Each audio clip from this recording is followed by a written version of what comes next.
anyways, welcome back to Sip and Chat.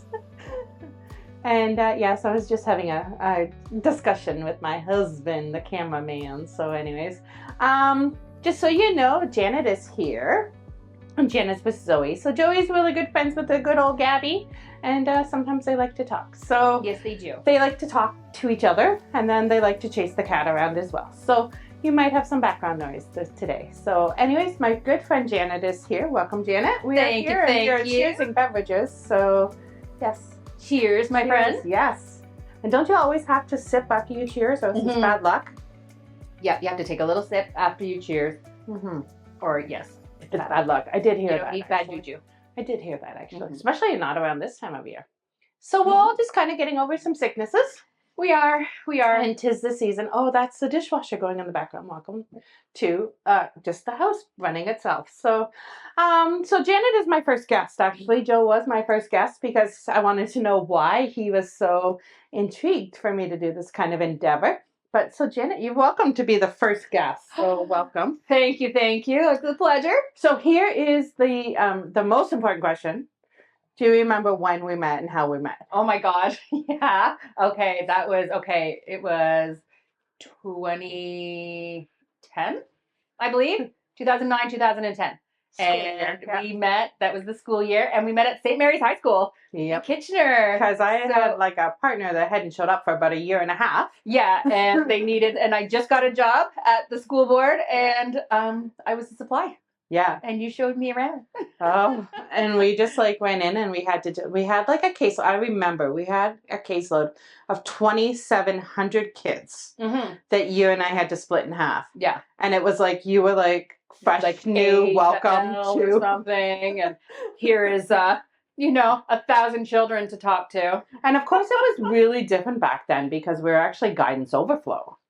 So that's what I felt like. Like we did all the social emotional, we did all the self-regulation, the get off to class, get off to, anything that we could take the emotional burden off of the guidance counselors, yeah. And then we could just chit chat them. But then you and I had like this guidance overflow kind of thing, which was actually a very fantastic way to use a youth care worker in high school. I know they're being used differently now. Yeah. I haven't been in high school since then. Like I was there that year, and then for a bit of the next year, next following school year, and then I was placed permanently in elementary. So, yeah. That was the only time we really worked together. That's cool. But then our friendship continued. That's right. So there we go. So Doggy just needs a timeout. Doggy. So Janet just highlighted there actually that she actually is my dog sitter. She is the child overflow advocate when Joe and I are on the road. That's right. She's okay with Gabby. She recognizes that Gabby's just talking and that her mental health is out of whack. We love her. Yes, we do. So I guess when I said that I was starting this channel, I think you were quite surprised about it, right? Like it was, because it doesn't, it's not. Well, it's not my thing. It's not your thing. I mean, but it is your thing because the other two videos, I think went really well. So yeah. So, and it's not really about I don't ever put myself down as a practicing knowledge, those sorts of things. When people come to me and ask me questions, I just kind of answer them, right? So, so that's what's been really helpful. So I guess let's bring something to the table that you want to talk about. Have you thought about it? Anything? You know what? The only thing that I think that I kind of want to bring out there and bring to people's attention. So we met the school board. Okay. I was there until last year, this year, February of this year. I left. It took forever to get out. I took a long time to get out. I did a short stint with life insurance that I really actually enjoyed, but it wasn't the thing that I wanted. It was still, I didn't mind it, but it wasn't kind of fulfilling that need. So I felt like you would miss the kids, like the interaction, like the human touch kind of thing. And it was like, Yeah. So I did really enjoy it, but it wasn't my thing. So I kept looking and, kind of reflecting on what can I do. And then I reconnected. Someone from my past connected with me. So it was a former parent that I used to work with her child. at school at St. Gabriel's in Cambridge, and I met him in grade 5. That's awesome. And he left me after grade 8, and he went to high school. And when he was with me, he started off, he was out on recesses. He was by him, like he had to go by himself in his past school, like from grade 3 and 4. I think he was outside by himself for like 2 years. It was kind of silly. That's really sad. It's very sad. So when he came to our school in grade 5, my goal was to Socialize him. get him outside and socialize with other children, because I don't know how he's supposed to learn, to interact with other children if he's not outside with other children. And then we deal with what happens and the consequences and stuff like that. So anyway, and he was fully independent by grade 8. Like he That's didn't awesome. need anything. He didn't have, he had my support if he needed, he would find, but he had so many strategies and he'd use them. If he was overwhelmed, he'd walk around the school and he'd be like, I'm good. And he'd keep going. And I'm like, hey man, that's all that matters. And I love that at their age too, because they are still a sponge for that sort of thing, right? When was he diagnosed with autism? When he was 9. So around the same age that they were putting him out on the yard, kind of like that was hard. Yeah, right? That was grade 3, right? And then it would have been 2 years of encouraging socialization, and then you got a hold of him. So yeah, and then by grade 8, he was independent. He didn't have any like EA support. He had my support, but it wasn't like I was in the classroom that much. Yeah, exactly. And mostly I checked in with him like outside on the yard when it was a natural break anyway. Like, I wasn't walking in the middle of the classroom and, hey man, Yeah.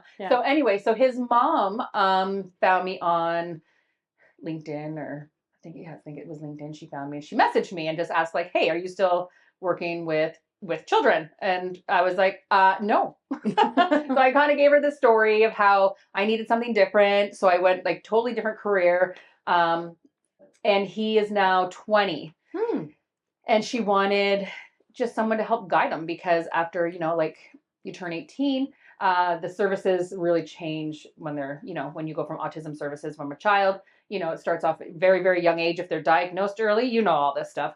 When they're diagnosed early, they get a lot of interventions. Then when they, different interventions come when they're preteen, different interventions when they're teenager, and then they become an adult, and the services really do drop.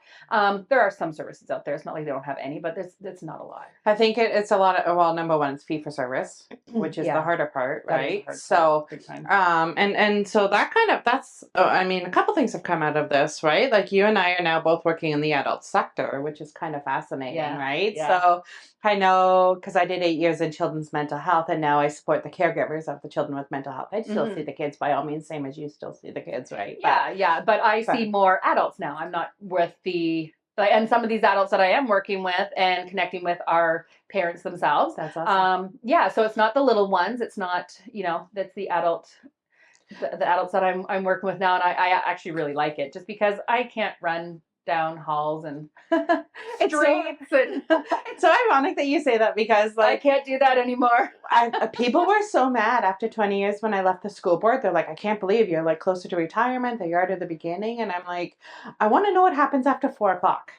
Like when I turn those kids loose, and I'm like, I hope things are well, or I send them home with, a good head on their shoulders. And then I needed to know what kind of happened after 4 o'clock. Hence why I left the school board, right? And that was really the only reason, right? And it was very natural for us, because Spencer was, Joe and the dog are having words. So anyways, Spencer was like graduating from high school, right? So like his support was less needed. Joe and I were able to kind of sit back and say, yeah, that makes sense, right? So, and just like you, when you were able to use insurance to kind of get through, I was able to use developmental services, right? So, and kind of bridge that gap and send me off for better education and more education, so I was ready for my job. So I thought that was cool and interesting. Yeah. So insurance bridged the gap over to, because if the parent did not, she contacted me while I was still at the board, I would probably not have done, because I was working 40 hours a week, and it was stressful 40 hours a week. And do I want to throw another 8 hours, 10 hours on top of that? Probably not. Right. So it kind of just worked out. So anyway, I went back into his world, and now we're working on goals where, he has a part-time position in, I'll backtrack. Sorry, I'm jumping ahead of myself. Sounds like it's exciting, actually. Yeah, I know it is. It's so exciting. Yeah. I just need to jump. But anyway, So we started working together. We reconnected. What are your goals? We tried doing a course. Wasn't for him, and that's okay. So, and then he got some treatment elsewhere. And that was in placement treatment, right? In placement. Yeah.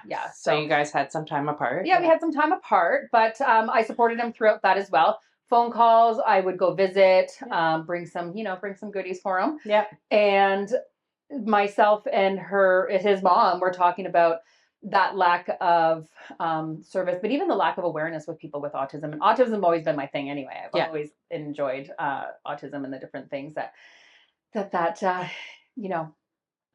we all embrace with people with autism. I love it. So anyway, so we were talking about that, and we came up with, even the mental health struggles that people with autism, there's usually a secondary diagnosis, if not, more, 100%. and there's the, mental health piece that usually goes with it. And what can we do? And how do we fill this gap once people turn 18, and how do we do that for them? So we came up with the mental health community supports that I'm now the executive director for. I'm so excited. Cool. So I run a teen group on Mondays from 5 to 7 on Zoom. And they're online. Yeah. They're all online for now. I would love to have a physical building to be doing all of this in. Yeah. But I can reach more people via Zoom. 100%. Yeah. Because I have people who log on, and they're in Ottawa. Yeah. And I have people. And my friend logged on from like the other side of Barrie and stuff like that too. So that was very cool. So I can reach so many more people with Zoom. Yeah. And it's, it's so super casual. And then on Wednesdays, it's 5 to 7 for young adults. So like 18 to 30. Okay. And it's just, you know what? And it's kind of, what do you want? And it's free. That's the biggest thing. It's free. There is no fees for it. You log on. That's all you have to do. All you have to do is sign up and show up. Yeah. And that's all you need to do. If people are too shy, they can leave their cameras off. Yeah. They don't have to say anything. We try to engage them. If all you're comfortable with is typing, please type. I'll read it out to everybody. Yeah. And that's really cool, because Joe can link that in our, Joe, you can do that, right? Yeah. See, Joe doesn't want to talk on the camera today, guys. That's okay. It's about me and you anyway. So actually, that ironically brings me to the question that you had on I think it was like Monday or Tuesday. I had a really busy week this week. I don't know if you noticed, but anyways, I think it's like the seasonal thought. We're all talking about the full moon and the excitement of the kids and the Halloween excitement. And there is a lot of theory behind that with our kids that require emotion reg and and physical sensory regulation and stuff. Gosh. The full moon definitely does affect them. Yeah, in healthcare, or if you work in mental health, or if you work in a school. Yeah, you knew it was a full moon last week. You knew it. I looked outside and I'm like, oh, it's your fault. I know. A bunch of my coworkers passed each other and we're like, what is going on? And we kind of all agree we're not spinning with our clients. We're like, we're going to figure out a way to regulate with them. Right? Exactly. We all just regulate out on top. Yeah. So anyway, so you reached out on I think it was Tuesday. Anyways, it was a busy day. Maybe Wednesday. Yeah, maybe Wednesday. And you're like, isn't my boy eligible for ODSP and passport? And I thought, so I mean, immediately I think I just said, yep, sure he is, or something. Or I'm like, yippers, right? And then I didn't get back to it. So I thought this might be a great idea to talk about that now, right? So the way that I'm worried about, not worried, I hear it more and more, which is the unfortunate part. Because ultimately, he's been identified at 9 years of age, right? So he should have been picked up when he was 16, right? So Spencer was picked up when he was 16. I mean, that Miss Schuster, she was a fantastic youth care worker, by the way. But anyways, he couldn't have done any better than her. Yeah. But anyways, so we were able to pick up with the school system, and they picked him up right away for ODSP, because at 16 and a half, you can then get ready for them to go automatically on ODSP at 18 years of age. Nice. So, which is unfortunate with your little guy who's now 20, but they will backdate, right? Oh, okay. So, yeah. So just to help you fill in the ins and outs of that, definitely you can apply for ODSP as long as with the diagnoses, right? And then his family doctor will also have to sign off on that. Yeah, and I then saw it will that get doing sent some off. research, but I didn't know if there was, different. No, 100%. And I mean, any paperwork, and this is why I always say to parents, hang on to whatever paperwork you can, all of those tests, all the everything. I need documentation from doctors and stuff, right? Around his diagnoses and executive functioning and all those good things, right? Yeah. Because then that ODSP will just check, right? So you guys can file for that now if you want. You can file online. Yeah. Which is awesome. We might Yeah, because I mean something, you know. So there is a it doctor helps, component right? that his mom will have to, well, him and his mom will have to do They together. call their doctor. And they then have they can a upload it. wonderful doctor. They have a wonderful doctor. Yeah. So, thankfully. And then you said, so which is almost a natural lead to passport funding, which is absolutely amazing for our kids. So Spencer has passport funding. And I mean, that's how we get you to support him sometimes. Our good old friend Victoria supported when she lived around. Oh, Victoria. And big shout out to Victoria. And actually we have a really super nice guy, Nick, now, who we bowl with. He's supporting him and stuff, right? So, and it's just you know what, it's just a little added helper. So once you guys get the official ODSP diagnosis, right, and you can tell his mom to like backdate it, definitely, right? Yeah, definitely. Because autism goes back to like 9 years of age. Well, for him, back to 9 years of age, right? Yeah. Anyway, so then they'll backdate it for him, and then every little bit helps, right? I'm looking at Joe, but I'm thinking, like Joe, when we got logged on, Spencer had a really, really good ODSP worker, and it was fantastic. And she actually helped Joe and told Joe and I kind of what he needed to pay for, what he didn't need to pay for. So, for example, now Spencer pays for his own cell phone, right? He pays for his internet. He pays for, so it's helpers, right? And then Joe and I are kind of his dependents, right?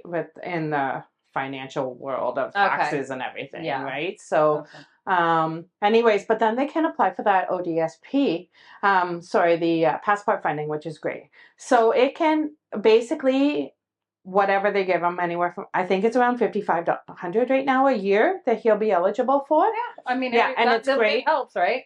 It's great. While we were going through COVID, they were actually allowing parents to buy like video games and devices and tablets and stuff because we were stuck inside. Yeah. But now they're really pushing paying for sports, paying for outings, being out and about, going to an activity, any of the interests that like your boy might have. So you said that you tried a course, right? And that it didn't go so good. But we're going to have Spencer do a course actually too, right? So if his mom can actually get onto the ODSP, it runs out of Kitchener's, out of the Sunbeam Center and stuff like that too. But they do a lot of virtual stuff. And I think we're going to have Spencer it's a computer safety. It's also a basic first aid safety kind of thing, like how he can care for himself if Joe and I aren't here. Yeah. And he can take care of a basic wound. He can take care of like a burn on from the stove or any of those things.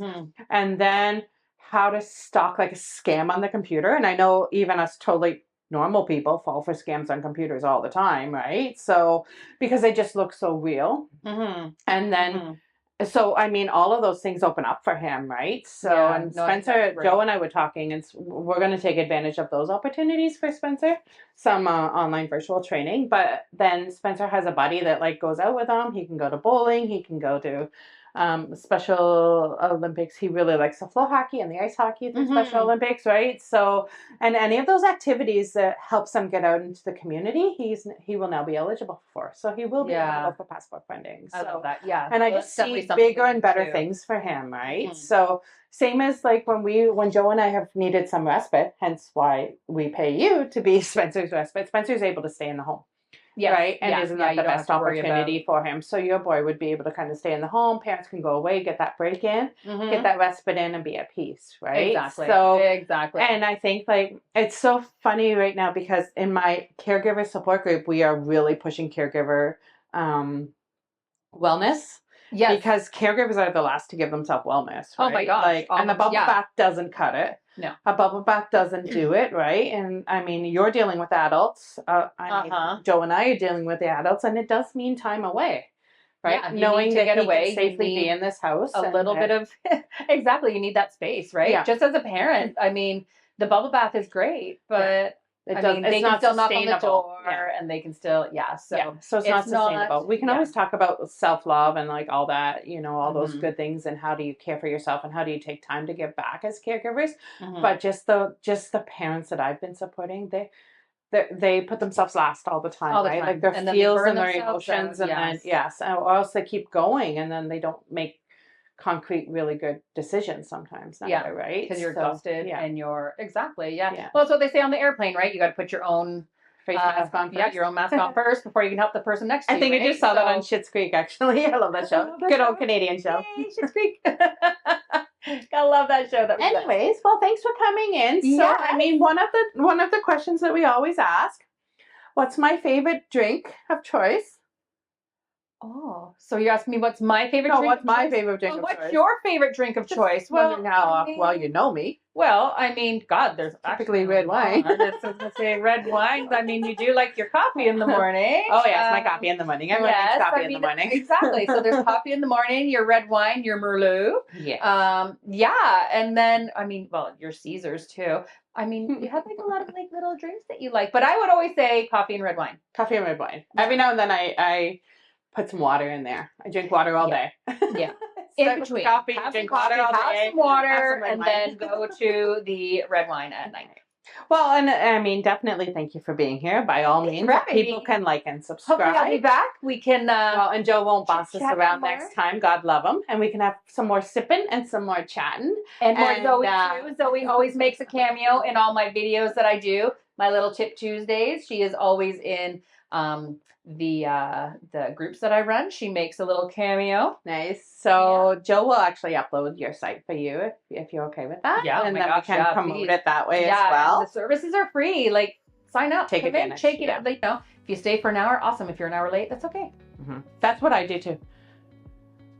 What is your site it is, called? Okay, so yes, again, it is the Mental Health Community Supports. It's through OPSWA, through the Ontario Personal Support Workers Association. So, and they you can go find you on either Facebook, of those, Facebook. They Instagram. can find me on Instagram, and we are on TikTok. Ooh. I don't know how to work TikTok. Don't tick or talk. So, No. but we do have someone, bless her heart, she's amazing, who oversees all that stuff. So she does that stuff. So yes, you can find we narrowed it down to MHCS. So you can look at you can find MHCS on Facebook, Instagram, TikTok, and yeah. Or they can reach out just straight to me and I'll put them in your direction as well. Yeah, like our girl from bowling reached out. That was great, right? Yeah, so yeah, definitely. It's all about word of mouth too. So yeah. So definitely we'll see you again. Definitely. And thanks for coming to Chip and Chat. I would like everyone to like and subscribe.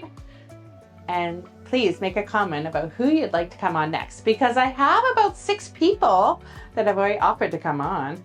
And Joe would like Mama Vale to come on. Mama Vale. And I don't know if we'll get Mama Vale on, but we'll go from there, right? So anyway, start a campaign. Get Mama Vale Get Mama Vale on live. Anyways, like and subscribe, and we'll take it from there.